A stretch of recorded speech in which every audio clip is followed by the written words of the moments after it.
What's up, YouTubers and plant lovers? It's Justin, and today I wanted to show you how I care for my Saintpaulia ionantha.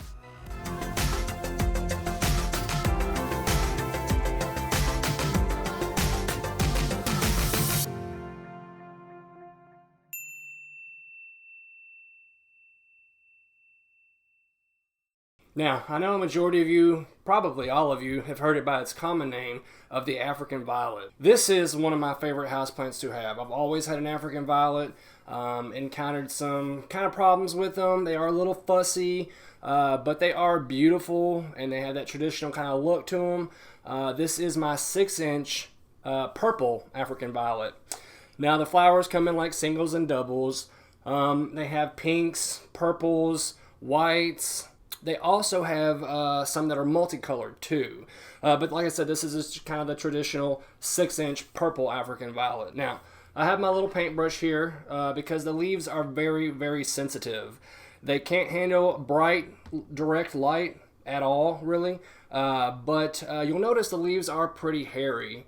That does trap a little bit of dirt in there, so you can take like a little paintbrush or one that's probably a little bit bigger than that and just kind of go over the leaves and just remove any kind of dirt or sediment or whatever might be on the leaves that are in the way. That'll keep it from truly photosynthesizing at its peak, because if there's a lot of debris and dirt and dust on there, it can hinder the ability to photosynthesize at its best. And you can kind of clean the newer leaves in the middle, and it'll also work down around the stems too, because they are just as hairy as the leaves kind of are. So whenever you see it, just kind of go around and knock it off with your paintbrush, and your African violet will be fine and good to go. Now, as far as light requirements, I keep mine under artificial light, my LEDs, and they prefer anywhere from about 10 to maybe 14 hours of kind of bright shade, indirect kind of light. So I put mine under my LEDs for anywhere from about 6 to 8 hours, and that helps them produce the flowers year-round that I like them to have. But if they're not getting all their basic needs met, they're not going to go ahead and flower for you. Now, as far as repotting, this can be a very difficult kind of subject to kind of go over, just because the African violets, well, with their roots, they tend to grow out and not down. So really, ideally, you need what's called an azalea pot. A standard pot typically is equal in height and width. The circumference is equal to about the height of the pot. But with an azalea pot, the height is 3/4 of the width of the rim for the pot. So it'll have a really wide kind of rim and then be kind of shallow. And that's just to kind of cut down all the extra dirt and substrate that's in there. Because like I said, the roots grow out. So if you have a standard pot and you have all that soil down in there, the roots aren't going to be too far down. So anything that's all that extra soil down there will just kind of sit there and soak up water and not really be absorbed by the roots. And then probably invite in kind of rot and any other kind of problems with crown rot, root rot, or anything else that might hinder your plant. So you don't want to actually have a whole bunch of soil towards the bottom. So that's why I put mine in an azalea pot. But I got this one not too long ago, so it's still in its store-bought pot. And I'll do a video sometime in the near future on repotting it, since it is almost springtime. Now, I usually do mine I'll repot mine at least once a year, but some people say that it's probably best to repot them twice a year, about every 6 months. But you got to be really careful, because the African violets really do kind of like to be root bound a little bit. There is a fine line between being ideally root bound and then having too much of a good thing, and being super root bound. So you will want to kind of check that out. Maybe lift your plant up out of the soil a little bit and see if you can't kind of just see down in there and see how your roots look. You do want some of it to be root bound, but if it gets too root bound, it can end up choking your plant out and killing it, or not producing any flowers or anything like that. So ideally, you want some kind of substrate that is ideal for African violets, and that is because a lot of that stuff is really heavy, and a lot of that heavy soil will actually hold a lot of water, and you'll end up crushing the sensitive roots that the African violets have. So ideally, I think that you really want to have a lot of sphagnum moss in there, and then some perlite that will also help with the aeration and the drainage. But sphagnum moss itself is acidic, so you do kind of want to add some lime or some calcium carbonate in there to actually help with the acidity and correct the acidity of the substrate. I believe with the acidity, the ideal range is from 5.8 to 6.2. Now that is slightly acidic, but it is kind of close to neutral also. So you do kind of want to have a soil pH of around that range, because if not, your African violet won't absorb the proper nutrients that it needs in order to function and keep on flowering like we like them to.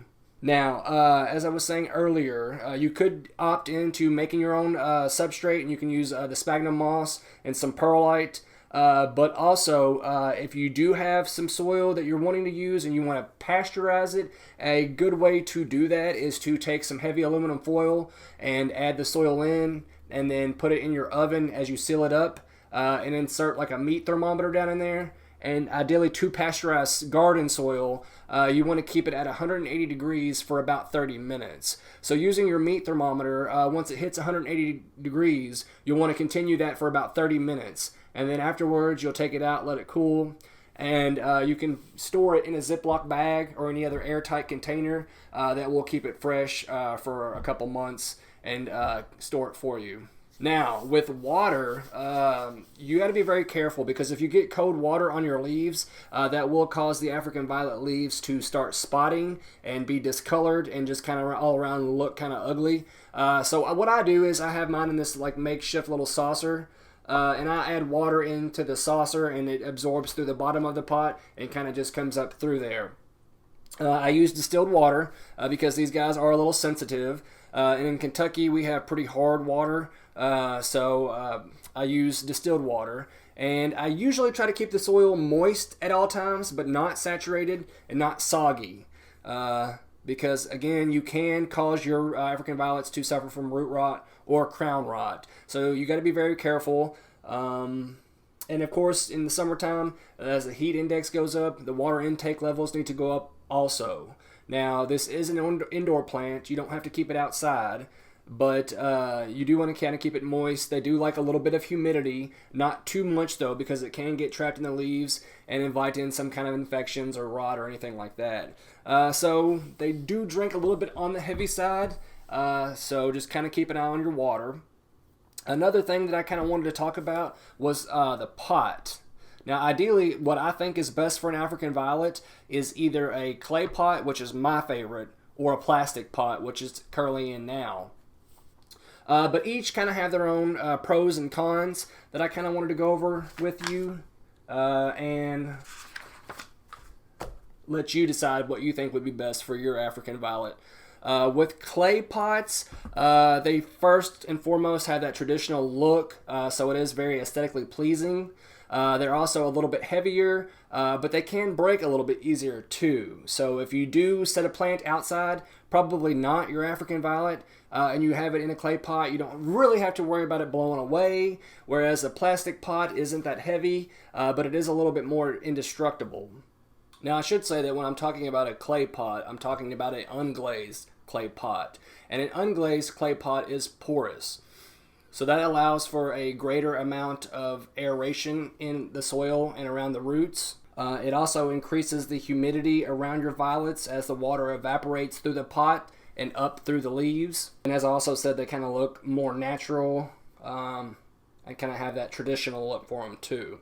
Some disadvantages to a clay pot, because they are porous, they are a little bit harder to sanitize and clean. Also, the porosity, the fact that they are porous, also helps to grow algae and increase more of the fertilizer salts. while increasing the rate of water loss also.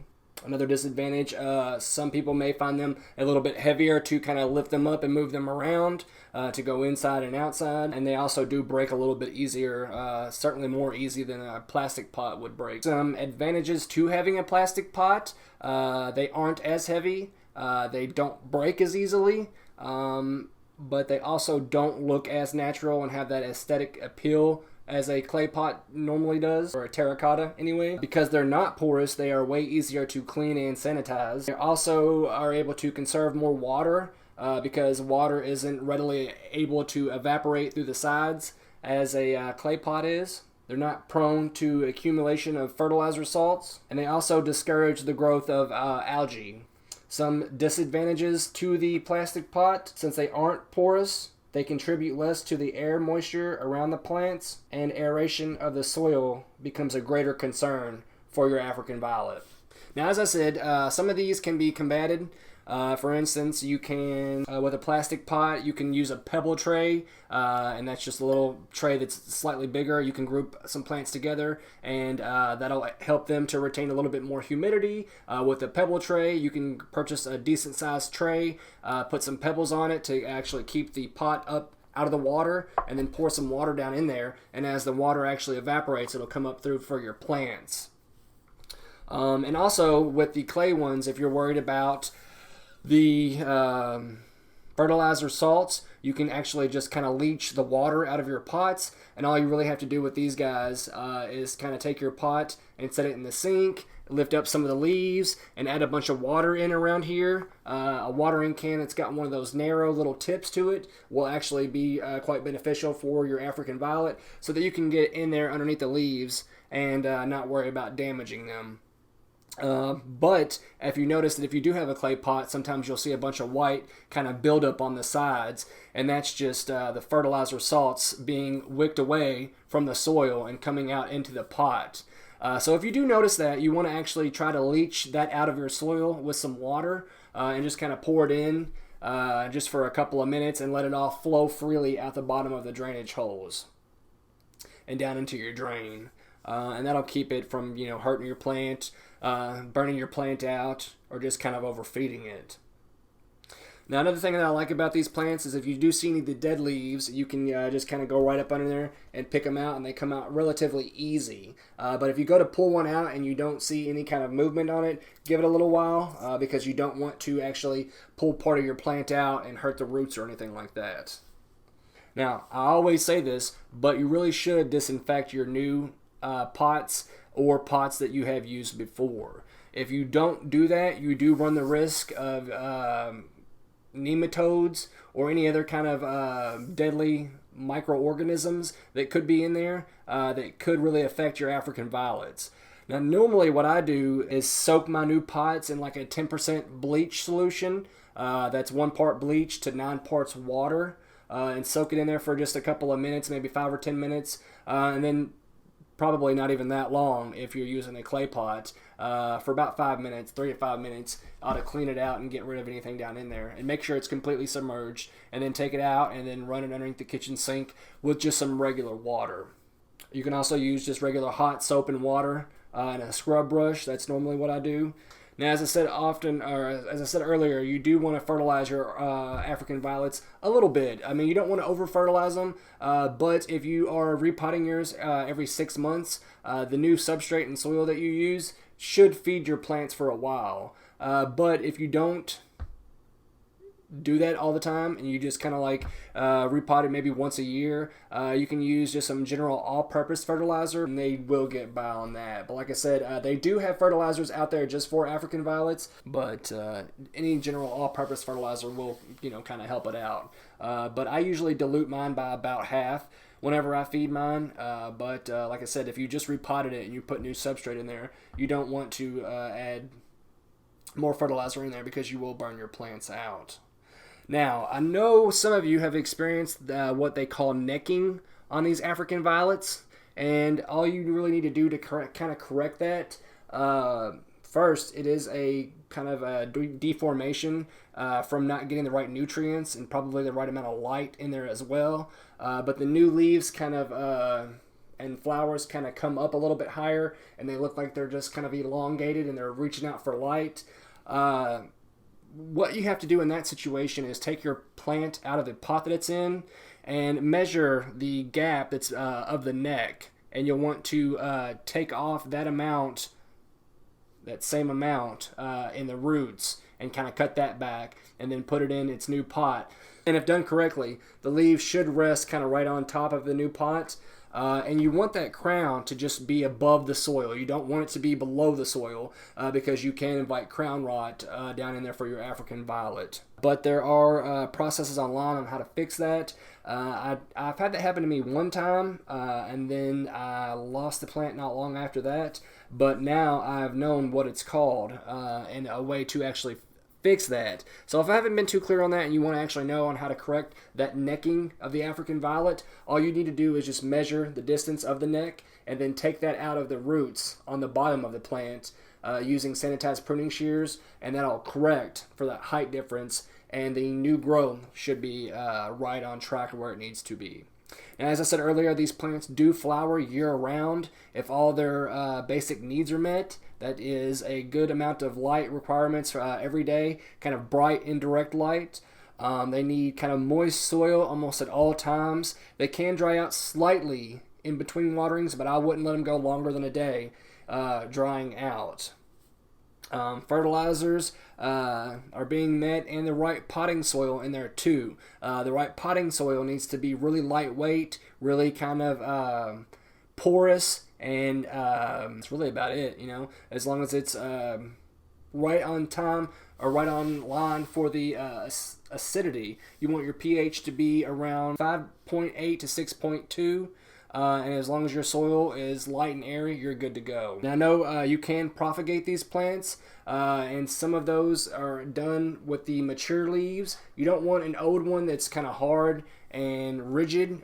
You want kind of one that's kind of a little flaccid. You cut off a normal stem, and actually you can take a sharp blade and cut the top of the leaf off, and then cut this stem at an angle, and you can place that down in the new potting soil that's slightly wet. And cutting the stem at like a 32-degree angle will encourage faster root growth in there as well. And the slicing of the leaf will keep that new leaf, or that leaf that you've chosen, from growing and from setting up new pups on that leaf too. And then as you slice the stem, that'll help encourage new root growth kind of underneath the leaf as you place that in the soil too. Now, if you're interested in propagating these, send me a message and I will tell you how to do that in great detail. Or I might just release a video on that sometime in the near future. But these are great plants to have, so I always go out and buy a new one. But if you don't have a whole lot in the way of money, they are easy to propagate, and you can look that up online as well. Alright guys, well that's really all I wanted to say about the African violet. Like I said, it is one of my favorite house plants. I love the beautiful foliage, and I love the flowers too. Purple is probably one of my favorites, but if you've looked on my Instagram, you can see that I used to have a really big white one that was gorgeous. You guys, let me know if you have any kind of questions or concerns. Leave them down below in the comments, and let me know if you've ever had any kind of success or failures with your African violet, or even what your favorite one is. While you're at it, don't forget to hit the subscribe button or the bell next to it. That way you'll know anytime I've uploaded a new video. You guys take it easy, have a good one, and don't forget, always plant prudently. I'd also like to give a quick shout out to my new friend Gabriel, who supported the channel. If you are also interested in supporting the channel, check out the description box for a link to my Patreon. Of course, I always appreciate you watching as well. Thank you guys.